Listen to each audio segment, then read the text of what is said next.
Hello, and welcome to this month's Safety Minute. Complacency is the silent killer. And the reason that is because it's not even really a hazard. Instead, it's becoming accustomed to the hazards as we become experienced.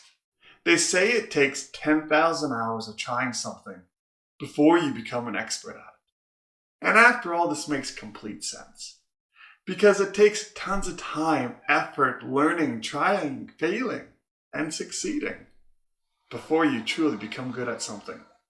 Very rarely do we try something for the first time and we do it perfectly. What they don't say though is during that 10,000 hours, it's also when you become complacent to not only the routine of doing the task, but also the hazards associated with that task. And just look at your own driving. Have you ever driven home and not remembered the route you took? Or if you stopped at that stop sign you go through every single day? Or if the light was red or green when you went through it? That in essence is complacency. In the safety world, complacency is something that we battle a lot. Because if your mind goes into autopilot on the task, your mind also then goes to autopilot on addressing and assessing the risk associated with that task. Now, I'm not going to say that complacency is a bad thing. I'm also not going to say it's a good thing. Because complacency is a natural thing. It's something that our minds need to be able to cope and actually have a healthy lifestyle. And this happens because if our minds were truly 100% focused at all times on all things, it would be very stressful on the mind. This happens because the mind, it consumes a lot of energy when it's that focused. It's also dumping endorphins into our body, which prime our muscles and have them ready to react at a moment's notice. And because of these things, it's very hard on our mind and our body if we were truly to be 100% focused at all times. So the mind, what it does is it creates ways for it to be able to go into autopilot. One of those ways is as we learn and become more accustomed to the actions that we're doing, we create what's called muscle memory.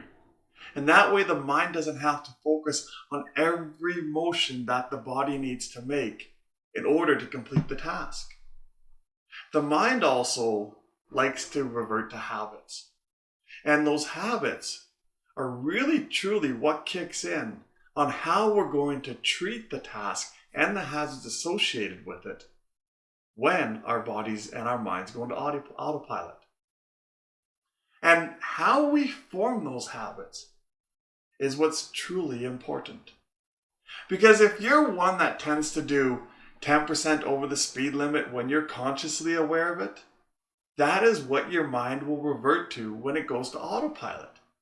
And if you're one that sees a light turn yellow and your action is to speed up and race through it, that again is going to be the action that our minds revert to when they go to autopilot. And when you're constantly going above the speed limit or going through lights that are turning yellow and you know you should be slowing down, that's when we add in more energy and more hazards into our life. But yet, you're adding in these energies and hazards when your mind is not 100% focused on the task because it's in autopilot. On the flip side though, if you're one that's always to do the speed limit, or if you're one that's always to stop when you see the yellow light, you then remove that energy or reduce that hazard when your mind goes into autopilot. So the way to beat complacency is not to fight it. Instead, it comes on how to work with it. One way to work with complacency is to do a job hazard assessment. It allows your mind to focus for a brief period of time and become aware and alert of everything that's happening around you prior to you starting the task when your mind then goes into the autopilot. The second way that you can work with complacency is to develop positive habits on how you do things. If your habits are formed that you reduce or eliminate the risks that is what your mind will go to when it goes into autopilot.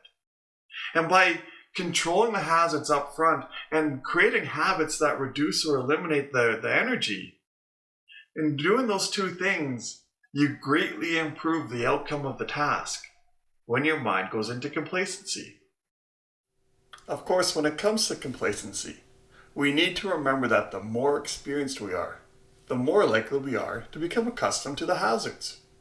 Which means that the most experienced workers are the ones that are truly likely to have complacency affect their life.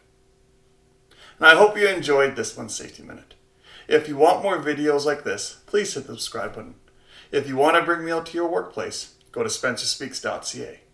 And until the next Safety Minute, stay safe.